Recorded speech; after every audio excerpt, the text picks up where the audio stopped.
Para mantenerlo informado, Radio Análisis, una transmisión conjunta de las radios que piensan.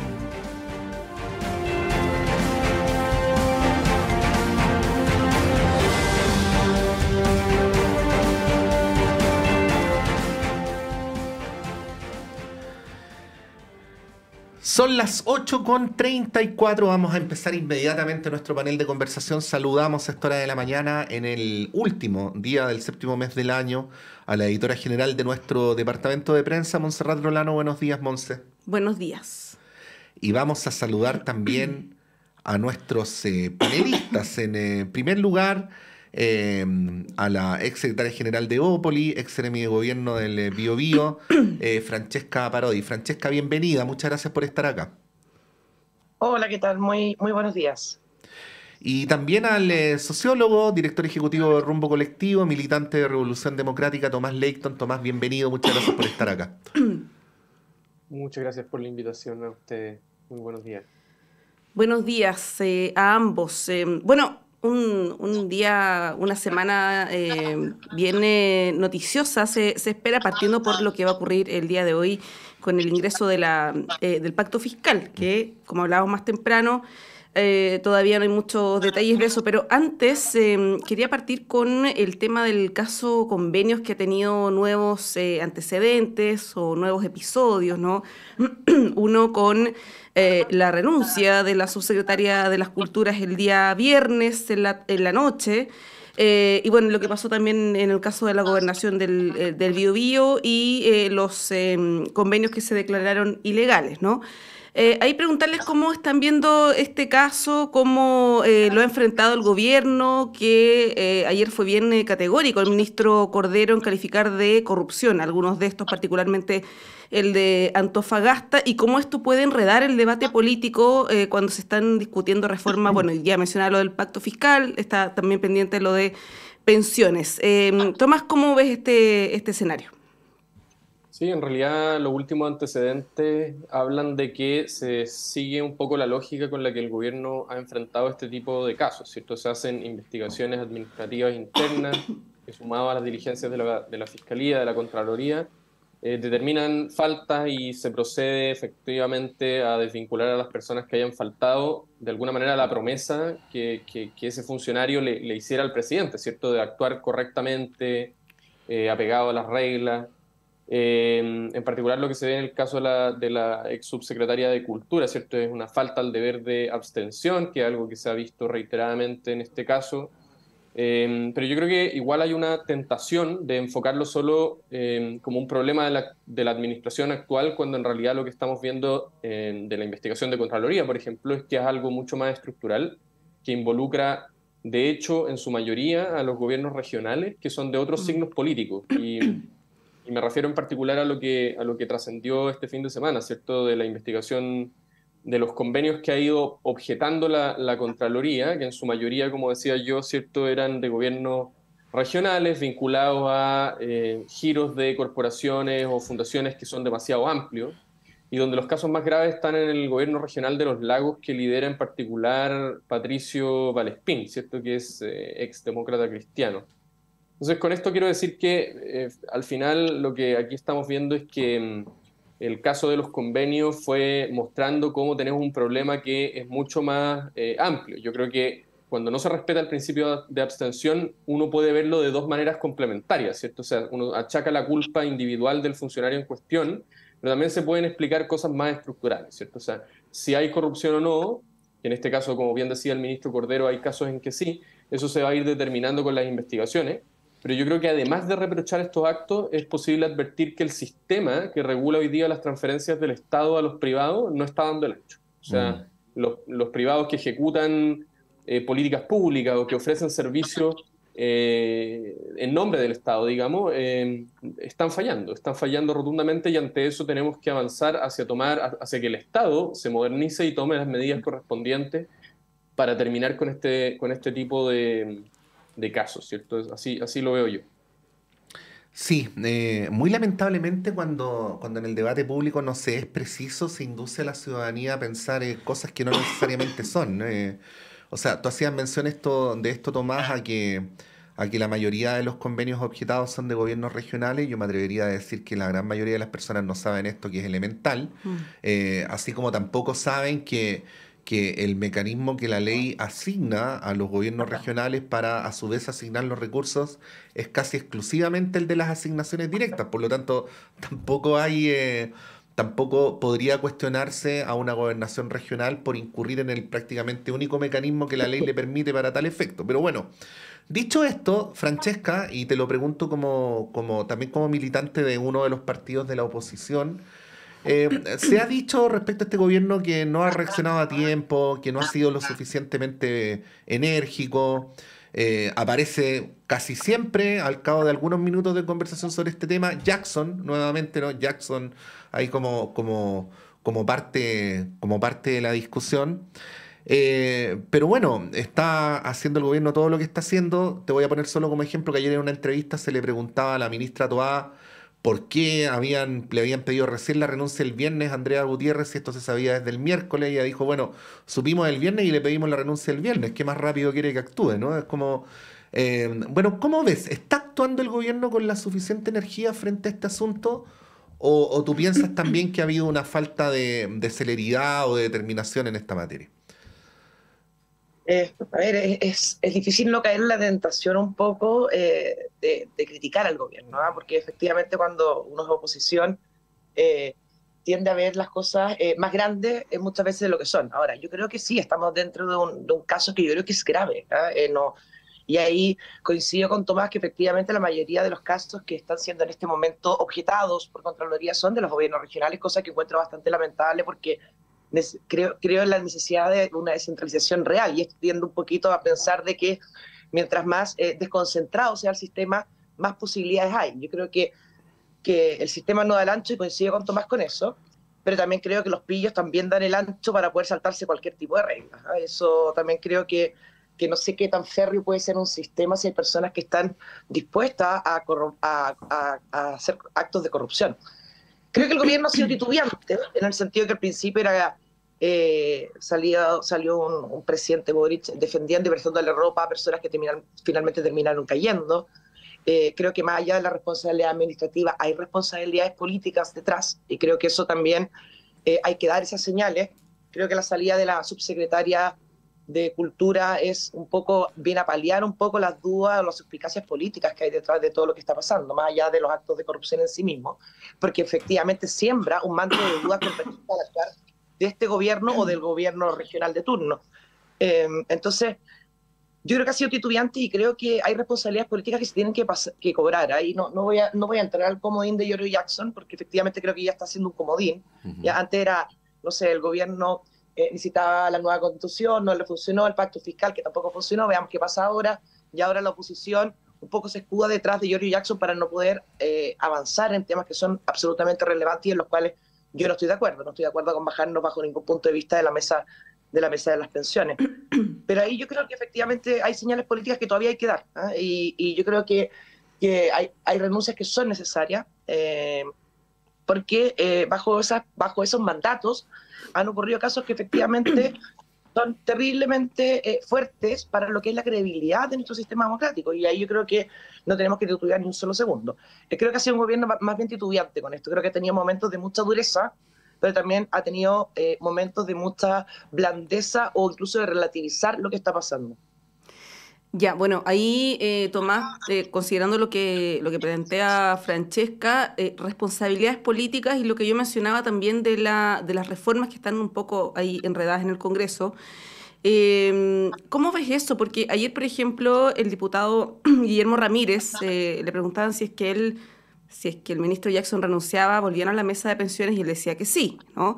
Hay otros parlamentarios que dicen, bueno, ¿cómo vamos a estar discutiendo un pacto fiscal cuando hay una cantidad de miles de millones de pesos que se han entregado a fundaciones de manera irregular? Bueno, ¿cómo ves esto, no? Y el tema de las renuncias, de que la oposición sigue esperando una señal por parte del gobierno más allá de uno u otro subsecretario o uno u otro seremi. Parece que el tema está enfocado o en el ministro Montes, como lo planteaba Renovación Nacional ayer, o en el ministro Jackson. Y a ver, es difícil no reconocer lo que dice Francesca en un inicio. Yo creo que hubo un problema con el tono al comienzo del escándalo, ¿cierto? Eso es un poco indesmentible a esta altura. En particular, esto yo lo digo con total tranquilidad, creo que las declaraciones en un momento, las declaraciones iniciales del presidente de RD, ¿cierto?, no estuvieron a la altura de las circunstancias. Pero lo importante es que eso se corrigió con una rapidez bastante poco usual en política, y se corrigió con acciones, no con palabras. Es algo que es un hecho. O sea, aquí hay un montón de gente que está renunciada, hay el partido cuestionado inicialmente, ¿cierto? Expulsa a los dos involucrados en el caso de Democracia Viva, ¿cierto? Se sanciona inmediatamente a la parlamentaria en cuestión también, ¿cierto?, de Catalina Pérez. Acciones como esas, concretas, no se vieron en casos de escándalos de corrupción anteriormente, eso hay que decirlo, ¿cierto? No se vio en el caso Moscate, no se vio en el caso Penta, no se vio en el caso Sokimich. Por lo tanto, cuando uno ve la imagen un poco más grande, ¿cierto?, la panorámica hacia atrás, también es bueno sopesar lo que se hace o no se hace del gobierno de turno. Y ahí es donde a mí me entran las dudas de, primero,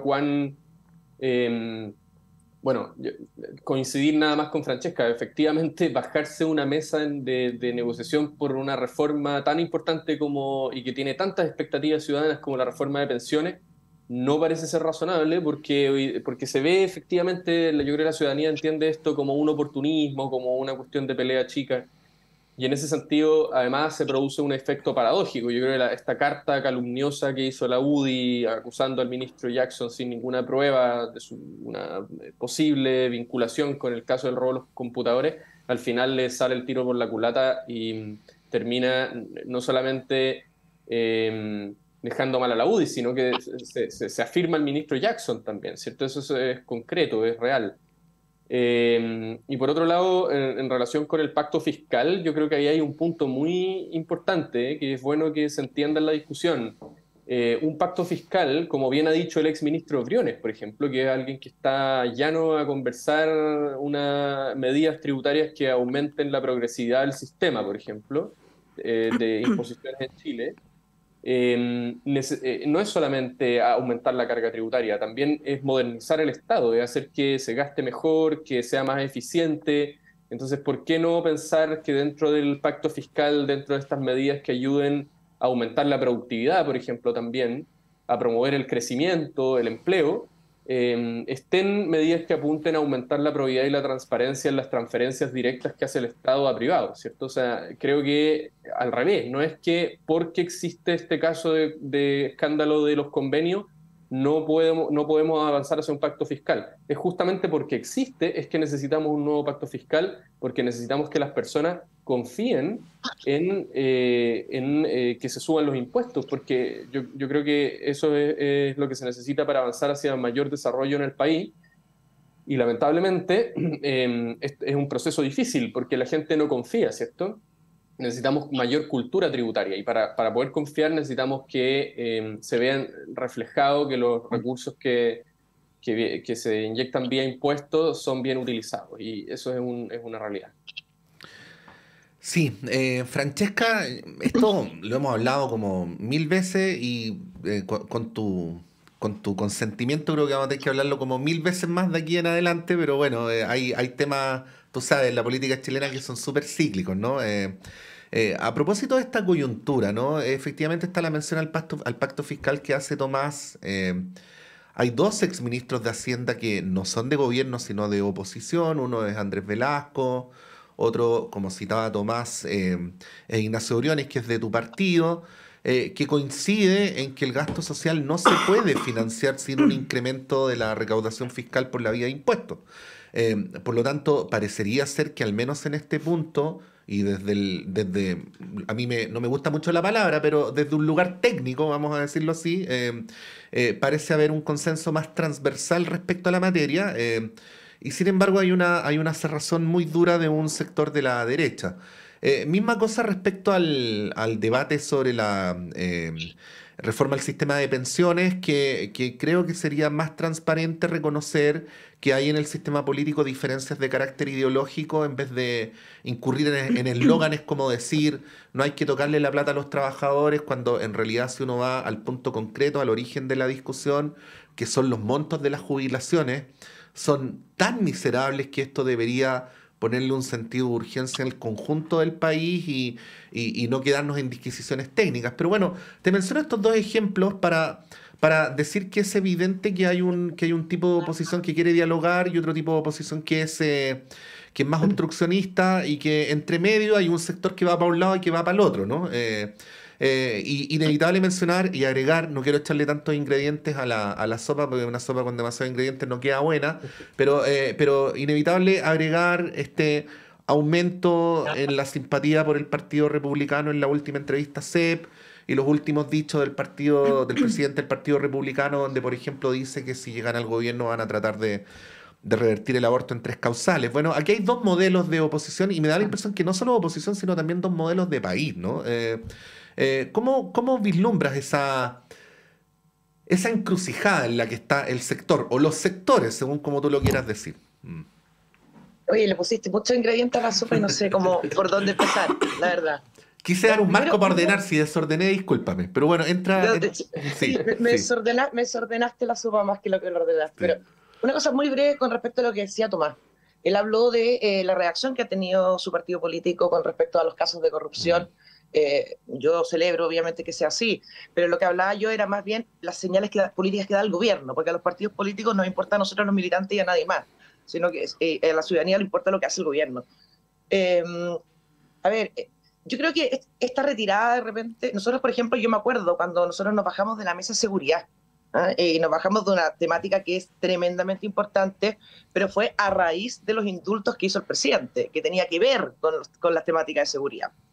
Yo creo que sí, efectivamente, yo creo que no estoy de acuerdo ni con la reacción de la UDI de bajarse de una mesa, y mucho menos con la carta de la UDI, porque creo que esa carta es algo un poco extraño, porque tiraron la carta, pero después nadie escribió la carta, nadie sabe dónde salió, entonces fue una cosa así un poco del más allá, la carta de la UDI. Y nadie se disculpa tampoco, pero bueno, sí. ¿Perdona? Y nadie se disculpa ni se retracta tampoco. Sí. No, porque como nadie la escribió, claro, no tiene padre, no tiene padre. Entonces... ¿quién va a pedir perdón por el niño que se porta mal en el colegio? El padre, pero no hay padre, sí, no hay nadie que se disculpe. Entonces, yo creo que fue una sobrereacción, y que evidentemente, más allá de del problema que creo que está haciendo el ministro Jackson en este momento en el gabinete, independiente que yo no voy a culpar a nadie de lo que pasó con los computadores y dónde está la caja fuerte, bueno, ya se verá.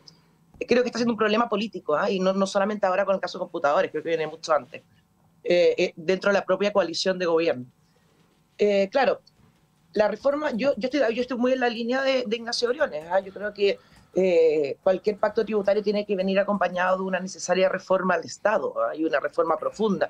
Y tengo esperanza ahí también con el trabajo que está haciendo la Convención, con respecto a que pudiera eventualmente dibujarse una modernización del Estado que termine con estos espacios para las pillerías y todas estas cosas, que lamentablemente le hacen un tremendo daño al país, no solamente desde el punto de vista del gobierno, sino que también de la fe pública y de cómo confiamos también en las diferentes instituciones, que ya hace mucho rato viene decayendo. Yo espero una oposición, obviamente, que sea constructiva, que se sienta a la mesa, que converse, que ponga sus puntos de vista también, que no finalmente que el Parlamento termine siendo un buzón de los deseos del gobierno de turno, sino que sea un debate político realmente a la altura, entendiendo que para cualquier pacto hay que ceder y hay que llegar a esos puntos de acuerdo. Y creo que pasa lo mismo con la reforma de pensiones, donde la izquierda o el gobierno quiere puntos para solidaridad, la derecha dice que no, porque eso es un impuesto al trabajo, y tiene que ir a capitalización individual, y todo lo que es solidaridad se ha podido de alguna manera remediar o arreglar de alguna manera con la PGU. Pero recordemos también, Patricio, que lo que estamos hablando no es nada nuevo. O sea, recordemos que el presidente Piñera pone, obviamente le voy a dar todo el crédito a la presidenta Bachelet con el Pilar Solidario. Después el presidente Piñera pone sobre la mesa 2 reformas a las pensiones, uno que hablaba de el Pilar Solidario y otro que hablaba de la capitalización individual, y la oposición obligó a dividir los proyectos, avanzamos en lo que era el Pilar Solidario y no avanzamos en lo que es capitalización individual, porque hay trancas ideológicas fuertes en este tema. Y yo creo que ahí hay que decirlo con todas sus letras. Unos quieren un sistema estatal y los otros no quieren un sistema estatal. Y el tema es cómo avanzamos y cómo logramos esa conversación. Y para eso yo creo que más allá de pedir la renuncia a un ministro, y ya puede ser un punto político, yo coincido con Tomás, creo que afirmaron al ministro Jackson, como así también la afirmaron con la acusación constitucional contra el ministro Ávila, que no ha sido un buen ministro, pero sin embargo yo estaba en contra de esa acusación constitucional porque creo que no tenía ningún asidero real, más allá de que me pueda caer mejor o peor la gestión del ministro. Entonces, creo que se han dado señales torpes y creo que aquí lamentablemente para poder avanzar, ya sea en el pacto fiscal, que yo creo que va de la mano de la reforma del Estado, poder conversar de verdad y también entender que hay que bajar banderas para encontrar soluciones. Si no logramos bajar banderas, no vamos a avanzar ni en la reforma tributaria ni tampoco en la reforma de pensiones. Sí, bueno, ahí lo que plantea Patricio respecto de este dilema o esta encrucijada que tiene la derecha, la centro derecha, pero yo diría todo el sistema político con la irrupción y el crecimiento de republicanos, es algo que debiera preocuparnos a todas, o sea, preocuparles a todas las fuerzas políticas, a todos los actores, digamos, en la sociedad por una serie de propuestas que tú mencionabas más temprano en la entrevista con Natalia Piergentili, que están al borde, si no se pasan varios pueblos en torno a cómo concebimos una democracia, ¿no? Y ahí, Tomás, preguntarte sobre esto, porque hace unos días acá en la radio Andrés Palma de la Democracia Cristiana decía, la derecha tiene que, o la centro derecha, tiene que decidir si es que está del lado de los demócratas o de quienes no creen en la democracia. Hay otras voces, por ejemplo, voy a mencionar una entrevista de ayer de Ernesto Silva que dice que hoy existe espacio para construir un solo bloque opositor más amplio, que se oponga al gobierno del presidente Boric, incluso en las diferencias, ¿no?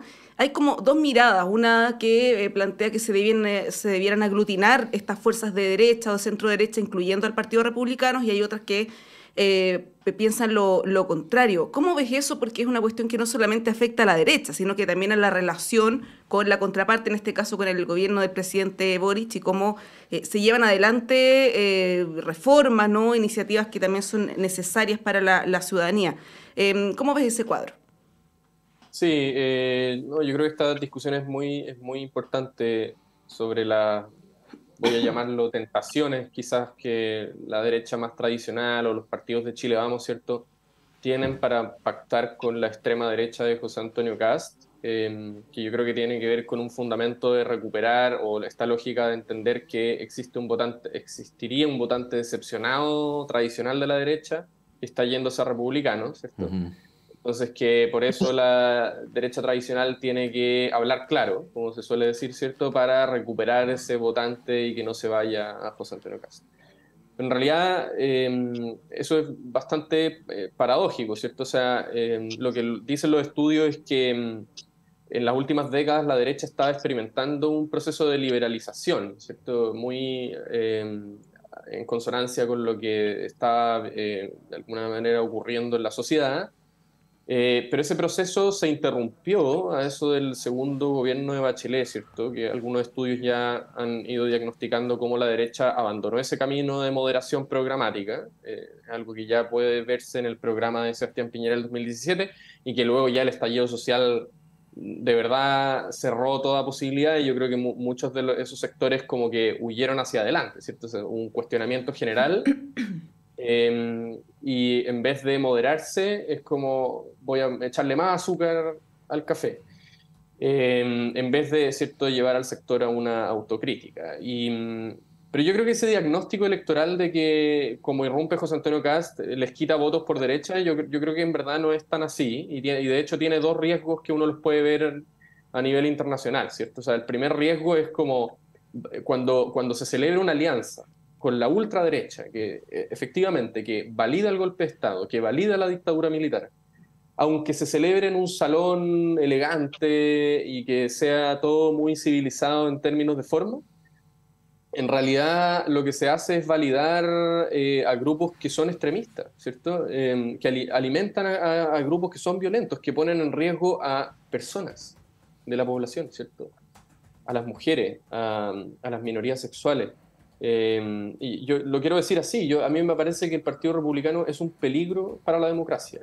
Me parece que Pancho Malo es un peligro para gran parte de la población. Decirlo con tus palabras es bien inhabitual en el sistema político actual, como que se esquiva ser tan categórico. Se esquiva, sí. y de verdad, o sea, es algo bien increíble. Fijémonos, hay un estudio del New York Times que se puede revisar en Estados Unidos, donde ellos de alguna manera vienen de vuelta con este tema, ¿cierto? Trump salió elegido hace hartos años, la invasión al Capitolio ocurrió hace un pocos años más. De los 450 asesinatos cometidos por extremistas en la última década en Estados Unidos, el 75%, según el New York Times, fue perpetrado por personas con ideología ultraderechista. Yo no quiero decir con eso que tener matices respecto a qué podría ser la derecha te hace cómplice de eso, pero hay que tener mucho cuidado con las consecuencias concretas de validar a extremistas en el debate democrático. Y por otro lado, y más allá de ese riesgo real, que yo creo que de verdad hay que tomarle el peso y hay que aliarse en contra de eso, tampoco es la panacea este ejercicio de pensar que la derecha te va a comer por la derecha, ¿cierto? O sea, los resultados del PP en España demuestran que por más de que se radicalizó esa candidatura, igual terminó yéndole mal al homologar su discurso al de Vox, ¿cierto? Entonces, no sé si eso es real. Yo, de hecho, cuando Radomiro Tomic, ¿cierto? Yo lo planteé en una columna, que decía, cuando se pacta con la derecha es la que gana. Yo creo que acá, cuando se pacta con la ultraderecha es la que gana. Hay que entender muy bien ese factor, y yo creo que en eso también tiene una responsabilidad la izquierda y la centroizquierda, de tender puentes hacia la derecha tradicional, incluso si es que es necesario en algún momento, para aplicar un cordón sanitario frente a alternativas que son antidemocráticas. Y por eso yo lo digo a propósito de los resultados de la encuesta CEP, y no tengo ningún problema en decir que las ideas que Republicanos tiene para Chile son ideas peligrosas. Déjenme muy brevemente recomendar una entrevista que se hizo originalmente en el sitio de Nueva Sociedad, que con las autorizaciones respectivas publicamos en nuestro diario, a Steven Forti, que es un historiador italiano, académico de la Universidad de Barcelona, y que es uno de los actualmente reconocido como uno de los principales especialistas en el tema de las extremas derechas en el mundo. Ahí Steven Forti se refiere precisamente a esta distinción que hacías, Tomás, respecto a cómo enfrentar a las extremas derechas y asociándose a ellas y estableciendo lo que en algunos países se ha llamado cordones sanitarios, y cuáles son las consecuencias que eso tiene en el conjunto de los sistemas políticos. Bueno, la entrevista está circunscrita a Europa, pero este es un tema donde obviamente lo que está ocurriendo allá también tiene valía para lo que está ocurriendo acá. Eso, en nuestro diario electrónico. Vamos a ir un breve alto y continuamos con las conversaciones.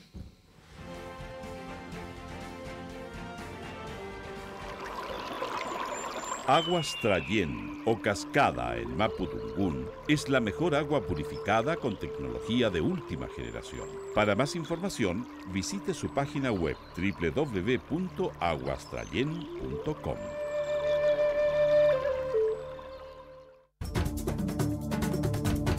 Hola, soy María Olga Mate y te quiero invitar a escuchar todos los lunes a las 5 de la tarde El Gran Teatro del Mundo, un escenario para conversar sobre nuestro rol en la sociedad, aquí en Radio Universidad de Chile, el 102.5 FM. Síguenos en nuestras redes. Te esperamos.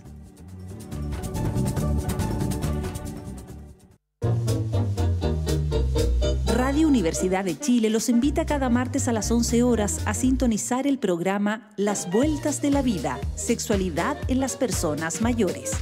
Un programa de contenidos y un espacio de conversación sobre lo que se piensa, vive y siente en la sexualidad de las personas mayores desde una perspectiva personal y colectiva. Los invitamos a hacer reflexionar sobre la sexualidad de ayer y de hoy bajo la lupa de las personas mayores. Conduce Johnny Acevedo Ayala, profesor de la Facultad de Medicina de la Universidad de Chile y doctor en Ciencias de la Educación Médica. Las Vueltas de la Vida, Sexualidad en las Personas Mayores, cada martes a las 11 horas en el 102.5 FM y radio.uchile.cl.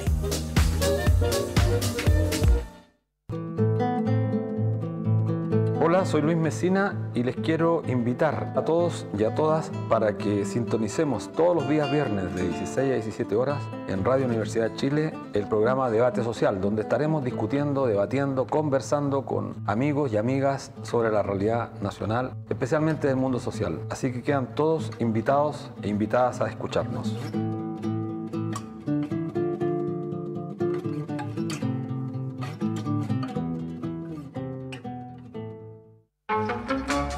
Radio Universidad de Chile le invita los lunes a las 21 horas a buscar en conjunto el Bello Sino.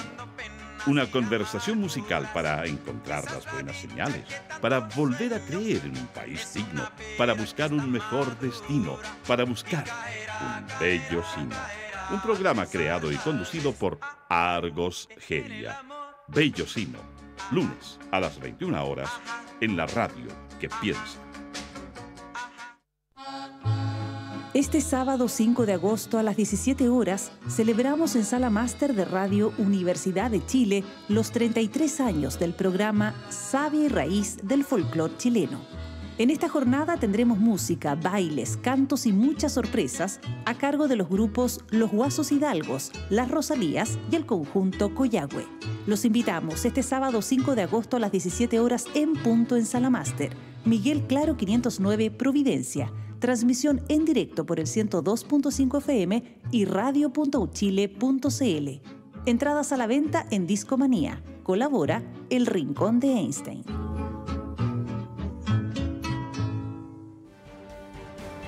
El Departamento de Prensa de Radio Universidad de Chile trabaja para mantenerlo informado.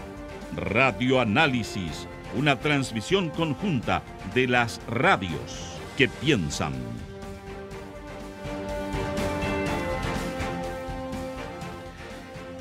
Son las 9:06. Continuamos en Radio Análisis. Es lunes 31 de julio del año 2023 con Tomás Leighton, con Francesca Parodi y con Montserrat Rolano acá en el estudio. Discúlpame, Francesca, es la típica No, neurona que se despierta más tarde el día lunes, ¿no? No te preocupes. Sí. Monse. Sí, bueno, no sé, Francesca, si tienes algo que agregar sobre el punto anterior, porque es un asunto que interpela, como decía yo, todo el sistema político, pero particularmente a la derecha, ¿no? A la centro derecha, algunos le llaman la derecha democrática. ¿Cómo lo ves desde tu perspectiva? A ver, yo creo que la encuesta CEP, la verdad es que a mí no me impresionó mucho. Ahora, hay un crecimiento con respecto, que todavía está muy lejano, pero un crecimiento con respecto al interés en la política que yo creo que es valorable. Creo que un partido que llega a las dos cifras con respecto a adhesión a principios, creo que también es algo que por lo menos hay que ponerle atención. Pero creo que lo del Partido Republicano es algo que no me sorprende porque ya lo vimos en el último Consejo Constitucional, la composición que tuvo y también la desaparición del centro, particularmente de la centroizquierda. Creo que es una reacción, tiendo a pensar más bien coyuntural con respecto a una delincuencia que está muy desatada, que efectivamente es la primera prioridad, y uno tiende a pensar muchas veces de que la derecha gestiona mejor la delincuencia que la izquierda, y no lo digo yo, lo dicen también todos los estudios con respecto a cómo uno tiende a asociar ciertas temáticas a determinados ejes dentro de la izquierda y la derecha. Ahora, también creo que una mala evaluación del gobierno hace también de que uno busque también el extremo opositor a este gobierno, que en este caso es republicano. Y eso creo que le ha hecho también un viento en popa republicano bastante importante. Ahora, también es raro también uno cuando lee también las elecciones del Consejo Constitucional, es raro finalmente que el partido mayoritario termine siendo un partido que no creyó en el segundo proceso tampoco, bueno, y el primero tampoco, pero entonces estás viendo algo que yo creo que es bastante anómalo, y también creo que funciona mucho en plebiscitar el gobierno con respecto a las diferentes opciones políticas que hay en el sector. Ahora, esta es una noticia absolutamente en desarrollo. Yo creo que lo que vaya a pasar en diciembre con el plebiscito de salida también hablará de la capacidad de gestión que en este momento tiene Republicano, porque pareciera ser que a priori Republicano es el partido que va a redactar la Constitución. Entonces, vamos a ver qué es lo que pasa ahí. Ahora, yo coincido con lo que dice Tomás, validar la violencia en el sentido de ver sectores que son más ultras, como es el caso de Pancho Malo, que efectivamente valida la violencia contra lo que sea en pos de sus ideologías. Pero también recordemos, y ahí le hago ahí a Tomás una ayuda a memoria, de que efectivamente los sectores de izquierda validaron también la violencia en el estallido social. Entonces, estamos hablando también de que yo creo que tenemos un poco este discurso en base a qué tanto me conviene.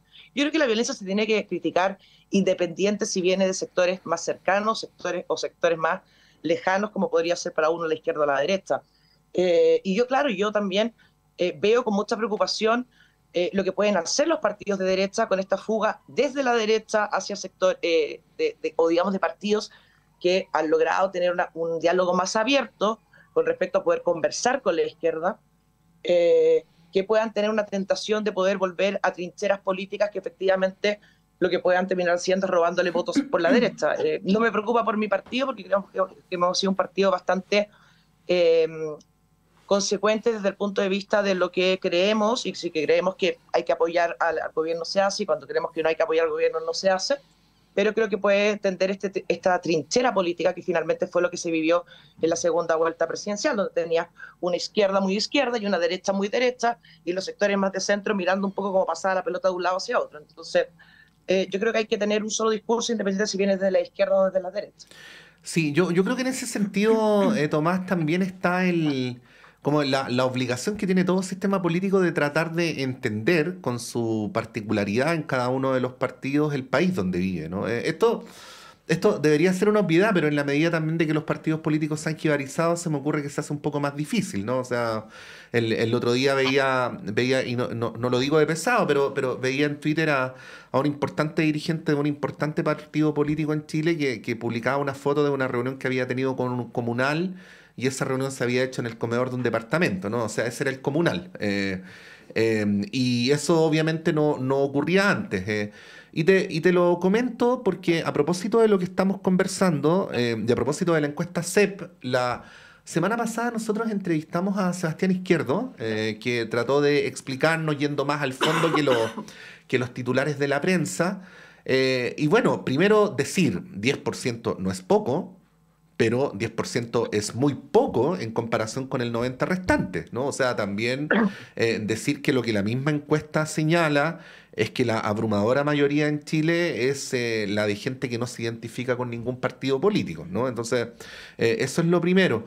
Y lo segundo, que él planteaba que en términos cualitativos la principal preocupación de los chilenos y chilenas era la delincuencia, y explicaba por eso el aumento en el apoyo al Partido Republicano, pero decía que al mismo tiempo las preocupaciones por las demandas sociales seguían vigentes, salud, educación, en fin, y él hipotetizaba que un partido político que no hiciera una oferta consistente en ese plano tampoco iba a poder crecer significativamente, ¿no? Entonces, también está la pregunta respecto a ¿por qué está votando la gente cuando vota por el Partido Republicano, ¿no? Lo cual nos lleva a la pregunta de si Chile efectivamente se derechizó, si Chile es ultraconservador o no en lo valórico.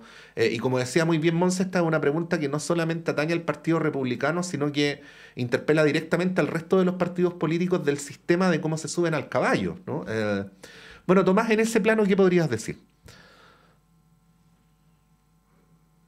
Perdonen, está silenciado. Sí. No, yo pienso que es interesante esa discusión de si acaso la dinámica, el comportamiento electoral en las últimas elecciones ha sido más parecido a un péndulo o en realidad es simplemente un rechazo a todas las ofertas disponibles o un voto por aquella que vaya más en contra de todo, ¿cierto? Que no tiene que ver con la alternancia en el poder, sino que más bien con una lógica, ¿cierto?, como ha llamado Juan Pablo Luna, destituyente. Y la lógica destituyente tiene que ver con la fragilidad de nuestra democracia, porque cuando tenemos partidos que están débiles, no solamente tienen el riesgo de que la ciudadanía vaya validando otras formas de dotarnos de reglas comunes, de resolver nuestras diferencias más allá de la democrática, sino que también los partidos que han abandonado a máquinas que están vaciadas de los principios por los cuales se erigen, ¿cierto? Y que pasan a tener que ver justamente con el clientelismo, con la corrupción, y no con la ideología, no con organizar las preferencias de ciertos sectores sociales para representarlas en el debate público y en última instancia en el complejo parlamentario, ¿cierto? Como se diría teóricamente. Y en ese sentido yo creo que es preocupante, porque yo sí soy de los que cree que más que un péndulo, lo que acá estamos observando es un abismo entre la política y la sociedad. Y es muy probable que el apoyo circunstancial o la adhesión circunstancial que tenga Republicano tiene que ver con la promesa sobre cuestiones que difícilmente va a poder cumplir en la práctica. Entonces es muy fácil, ¿cierto?, hacer campaña o promover a un partido apuntando a todos los demás con el dedo y diciendo yo voy a solucionar el problema de la seguridad, cuando en realidad el problema de la seguridad es mucho más complejo y requiere más tiempo. Va a requerir necesariamente más tiempo solucionar el problema de la seguridad que las expectativas de la ciudadanía. Entonces, bueno, la legitimidad es muy probable que se difumine tan rápido como llegó. Y en ese sentido creo que una vez más la encuesta CEP va demostrando que existe este problema, que es un problema que además, como bien decías tú, ¿cierto?, es sensible porque ya han pasado más de 3 años desde el estallido social que nos llevó a comenzar un proceso constitucional y no han habido soluciones robustas de parte de la política que avancen en la dirección de mejorar la salud, las pensiones o la educación de los chilenos, que son algunas de las causas principales por las que se expresó un malestar tan claramente. Eso lo reconocía, Tomás, el propio Mario Desbordes. Dijo acá en la radio hace un par de semanas que el sistema político se había comprometido con un montón de reformas sociales y que no habían implementado ninguna. Esto dice Mario Desbordes, ¿no? Sí, tal vez es hora, tal vez es hora de que la derecha asuma que tiene que colaborar, y en ese sentido yo de verdad celebro el tono que ha tenido, por ejemplo, el exministro Briones a propósito del pacto fiscal. Y también, un poco mirando hacia mi sector, también es hora tal vez de hacer un balance de cuán efectiva fue finalmente la vía constitucional para poder caminar y mascar chicle, ¿cierto? O sea, tenemos que cambiar la Constitución, por supuesto, pero a la vez era necesario avanzar en acuerdos más inmediatos, porque no puede ser que hayan pasado casi 4 años desde el estallido social y no hayamos, como sistema político procesado, o como personas que participamos en lo público o que opinamos en la esfera pública de una u otra manera, no hayamos procesado esas demandas para poder dar soluciones, porque lo que termina pasando es que otras formas de organización van ganando legitimidad y eso es peligroso para la convivencia nacional. Sí, bueno, ahí, Francesca, a propósito de todo lo que plantea Tomás, queríamos proponerles los últimos minutos para analizar el escenario en el que llega el ministro Marcel hoy día con la presentación de este pacto fiscal, que va a insistir, como lo había anunciado, en la cuenta pública. Tenía la otra opción de hacerlo en marzo del próximo año, que también es una posibilidad en caso que fracase en esta pasada, pero efectivamente se da en un contexto de endurecimiento de parte de la derecha, quienes plantean, incluso en Renovación Nacional, no tengo claro cuál es la postura de Evópoli, pero que no se requiere una reforma tributaria, que no se requiere el aumento de impuestos, y de hecho notificaron hace algunas semanas que ellos no iban a aprobar, no iban a dar sus votos en el Senado para viabilizar esta reforma, y en un contexto además donde se requieren recursos, ¿no?, para poder financiar, entre otras cosas, la PGU, ¿no? Esto también está muy ligado con lo que pase con la reforma previsional, donde sí hay consenso, por lo menos en el tema de la PGU. ¿Cómo ves ese cuadro, Francesca, considerando que, como dice Tomás, y como también decía el exministro Desbordes, ninguna de las demandas sociales han sido resueltas? Y como también hemos planteado acá, esto va a ser un fierro caliente que va a agarrar el próximo gobierno, sea quien le toque, ¿no? Sí. Probablemente de tu sector. Yo no sería tan optimista todavía con respecto al escenario electoral futuro. Pero podría ser perfectamente, eso al menos. Podría ser perfectamente cualquiera, ¿eh? Sí. En este momento yo creo que está muy revuelta la sopa, hablando nuevamente de la sopa. Muy brevemente con respecto a lo que decía Tomás, yo coincido con Tomás de que las soluciones del Partido Republicano son muy facilistas, en el sentido de la delincuencia, y tendemos a mirar países vecinos que la verdad no quisiera tener un Bukele en mi país, y lo digo con esa claridad también, y que se puede diluir rápido también este apogeo que tiene en este momento el Partido Republicano. Así como también creo que se ha diluido también la promesa del Frente Amplio, y también lo digo, creo que el hecho de cómo llegaron al poder y lo que están haciendo creo que dista bastante de las promesas originales. Y yo creo que, claro, el ministro Marcel viene en un mal momento, efectivamente, porque creo que en este momento el viento no está a favor del gobierno y muy manchado por el caso de convenciones, aunque también, como bien decía Tomás, aquí están metidos los gobiernos regionales también, pero eso no los hace menos culpables a ellos de lo que está sucediendo bajo su mandato. Y tú me preguntabas por la posición de Bópoli con respecto a la reforma tributaria. Yo creo que hemos sido bien claros en eso. Yo creo que cualquier reforma tributaria tiene que venir de la mano de un buen uso de los dineros públicos. Y eso para nosotros, la modernización del Estado, sí es una bandera y sí es un intransable para nosotros. Ahora, ¿cómo se ejecuta eso a través de una reforma tributaria? Bueno, veamos cuáles son las cantidades de procesos de avance que puedan haber de la mano. Obviamente vamos a leer primero la propuesta antes de rechazarla. No me gusta esto de que cuando el gobierno anuncia algo, inmediatamente sin leerlo, salen algunos sectores a decir que lo van a rechazar y no lo han leído. Así como tampoco me gustó la acusación constitucional del ministro Ávila de vamos a acusarlo constitucionalmente, yo estoy a favor, pero no hemos redactado, en este caso, la acusación constitucional. Entonces, a ser un poquito más responsable y leer primero lo que viene en el papel. Pero, sin embargo, yo vuelvo a insistir en el punto. Creo que aquí una reforma tributaria, un pacto tributario requiere mucha conversación y requiere otras cosas también y mayor claridad por parte del gobierno. Recordemos, primero que nada, que la PGU está financiada. Lo que puede ser es que se aumente la PGU, pero está en la ley del presupuesto.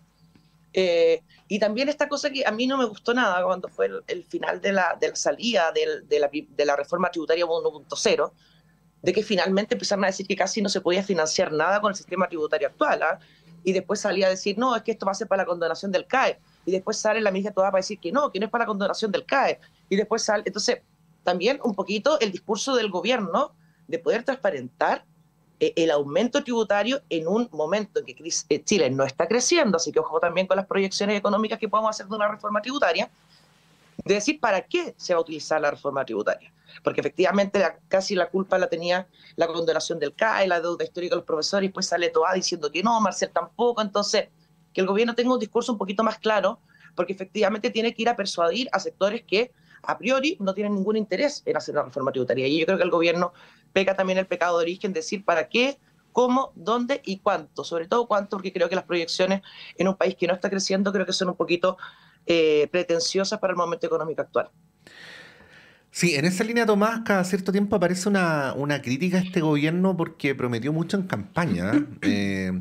Y cuando hablo de prometió mucho en campaña, no lo digo en lo que tiene que ver con la actual correlación de fuerzas en el Parlamento, sino directamente con el tema que planteaba Francesca, que es el tema del financiamiento. Hace poquitos días entrevistábamos a Carlos Díaz a propósito del paro de los profesores, y Carlos Díaz recordaba que la razón por la cual el Colegio de Profesores había llamado a votar por Boric y no por Kast es por los compromisos que había hecho Boric con el magisterio, entre ellos el pago de la deuda histórica, y que cuando hizo ese compromiso ni siquiera estaba en ciernes que se iniciara un debate respecto a cómo financiar las reformas sociales. Entonces también aparece una crítica respecto a que aquí hubo mucha promesa sin aterrizaje durante la campaña. Uno podría decir, bueno, pero es que todos los programas presidenciales cumplen cosas que después no se van a cumplir, pero yo por lo menos optaría por no naturalizar esto, ¿no? Ni por volverse concesivos con esto, sino para qué hay programas presidenciales, ¿no? Bueno, quería preguntarte respecto a eso, porque Francesca hace una distinción que es válida, ¿no? O sea, aquello que en consideración del gobierno y del ministro Marcel requiere financiamiento para implementarse, pero también compromisos previos donde esta parte de la consideración no entraba a la hora de señalar lo que se iba a hacer y lo que no se iba a hacer. Tomás.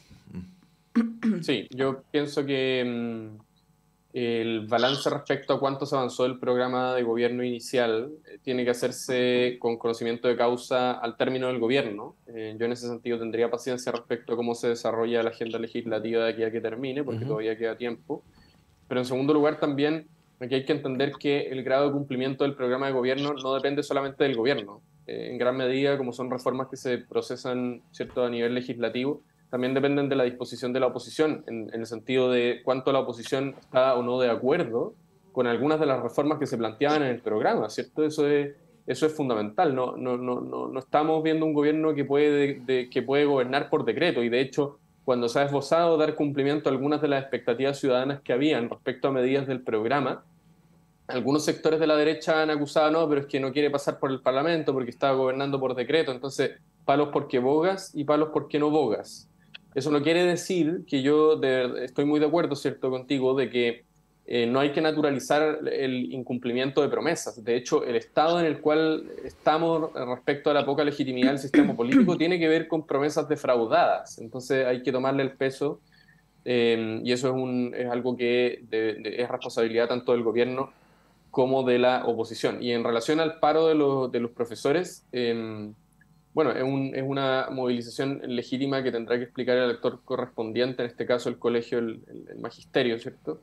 Pero efectivamente, en un escenario post-pandémico, es especialmente compleja la pérdida de clases luego de los resultados que hemos visto del estado en que se encuentra el sistema educativo actualmente después del escenario de emergencia sanitaria, etcétera. Y lo que está comprometido es el avance, ¿cierto?, en el pago de la deuda histórica, esencialmente en los casos más urgentes, y yo no descartaría que eso efectivamente ocurriera. Yo creo que falta todavía camino por andar en ese caso particular, y no sería tan fatalista de un inicio, porque no hay antecedentes para pensar eso.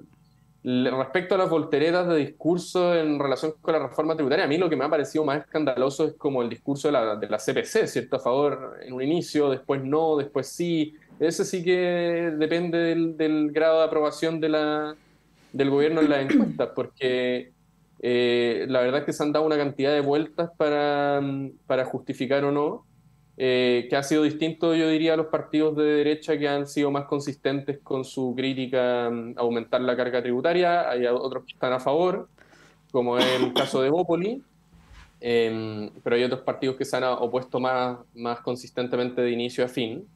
Entonces, lo que ahí llama la atención es que digan, bueno, si es que no se va el ministro Jackson, entonces yo no me siento a la mesa, pero es que en realidad nunca quisieron sentarse a la mesa, si eso es lo que hay que sincerar, porque hay algunos actores acá que no quieren que hayan reformas, ni de pensiones ni tributarias, eso es real. Nunca lo plantearon en su programa de gobierno y han sido oposición a eso desde el minuto -1. ¿Por qué es necesaria una reforma tributaria? Entre otras cosas porque la carga tributaria de Chile es muy baja en comparación al resto de los países de la OCDE. Eso es una realidad, y si nosotros queremos apuntar hacia ser un país más desarrollado, lo tenemos que hacer para financiar gastos sociales y también para poder parar con la incertidumbre. Si la incertidumbre que afecta al crecimiento, que afecta a la inversión, también se genera en un escenario donde no está claro cuándo, cómo y hasta qué punto va a afectar el nuevo pacto fiscal, que entre otras cosas es fundamentalmente un nuevo acuerdo de confianza entre los consumidores, las empresas, la ciudadanía y el Estado. No es solamente subir los impuestos, y por eso es tan necesario que lo tengamos, también pro crecimiento. Sí, bueno, según lo que recoge la prensa hoy, el ministro Marcel no se reunió ni con Renovación Nacional, ni con la UDI, ni con Evópoli, los únicos partidos con los que no tuvo este trabajo prelegislativo en esta segunda pasada, por decirlo así, de la reforma tributaria. Ahí, Francesca, haciendo un balance también de lo que han sido estos meses, desde marzo hasta la fecha, ¿cómo evalúas el rol del ministro Marcel, que ha sido muy elogiado en un principio, pero en estos últimos meses criticado por parte de la oposición, de no estar abierto al diálogo, de no escuchar? Lo que sí ha habido han sido muchas reuniones con los empresarios. Yo ya perdí la cuenta de la cantidad de veces que se reunió el ministro Marcel, pero con los partidos políticos parece que no. Hoy día entrevistamos a un senador de oposición en la mañana y él decía, yo no tengo conocimiento de los ejes de la reforma o del pacto fiscal, cómo se va a presentar, ningún detalle, ¿no? Le faltó quizás ahí al ministro poder dialogar más, hacer este trabajo con la oposición en lugar de solamente hacerlo con las bancadas más afines. ¿Cómo analizas tú ese diálogo del ministro, considerando además la postura de la oposición, que ha dicho desde un principio que no estaban tampoco abiertos al tema del aumento impositivo? Sí, lo que pasa es que yo creo que hay dos ministros, Marcela, uno antes de la reforma 1.0 y otra después. Y yo creo que ahí también la primera reforma tributaria, independiente que personalmente no creo que haya sido una buena reforma, vimos un ministro que intentó pasar la reforma tributaria, o un gobierno que intentó pasar la reforma tributaria como con un gol en el minuto 90, contando los votitos, uno para allá, uno para acá, me calza, podría pasar, tengo este deseo, y de alguna manera no un gran pacto que finalmente tiene que ser para mí una reforma tributaria, así como también la reforma de pensiones, salud, educación, que son efectivamente miradas que son cimientos del país. No es una ley cortita para una cosa específica, sino que es cómo avanzamos. Ojalá que una reforma tributaria no se tenga que cambiar en muchos años, porque, como dice Tomás, genera esa inestabilidad tan innecesaria. Y creo que sí quisieron pasar un poquito el gol en el minuto 90, la primera reforma, y de ahí vemos un ministro bastante agresivo en el punto de prensa, donde casi se acabó el gobierno, no podemos hacer nada porque no tenemos plata. Creo que también el gobierno se casó mucho los dedos en el sentido de un programa que no podía financiar, después de una reforma tributaria que no tuvo los votos para tenerla, también de una nueva constitución que también la necesitaba, y que siempre este gobierno como que pone excusas para avanzar, y creo que eso también es algo que debería empezar a ver con qué es lo que cuenta y cómo logra ejecutar lo máximo su programa con lo que cuenta, obviamente esto sin perjuicio de poder plantear estas grandes reformas, pero estas grandes reformas requieren grandes acuerdos, y ahí finalmente creo que se está volviendo a cometer un poco el pecado original, que fue la primera reforma tributaria, donde si bien hubo reuniones, hubo diferentes iniciativas que plantearon los partidos y que finalmente no fueron recogidas tampoco por el ministro Marcel. Entonces, creo que hay dos ministros Marcel, uno antes de la reforma tributaria 1 y otro después, que quiere más un gol a último minuto que finalmente un gran pacto. Y decía también Tomás, la vuelta a la CPC, la voltereta. La CPC puede decir lo que quiera si es un actor válido finalmente y no es el que pone los votos en el Congreso. Yo creo que ahí más las volteretas que dan los partidos políticos creo que son las que me preocupan más. Bueno, hoy es un día importante para estos efectos. Vamos a ver cómo aterriza el ministro Marcel en la esfera pública en relación a este anuncio, y obviamente ahí se va a abrir la discusión, qué duda cabe. Hemos conversado esta mañana con Francesca Parodi. Francesca, muchas gracias, que tengas un buen día y una buena semana. Igual, muchas gracias, buenos días. Y misma cosa, Tomás Leighton, que tengas buena semana, Tomás. Gracias a usted y nos estamos viendo. Bueno, con Montserrat vamos a ir un breve alto y a la vuelta está Diana Porras con ustedes. Vamos y volvemos.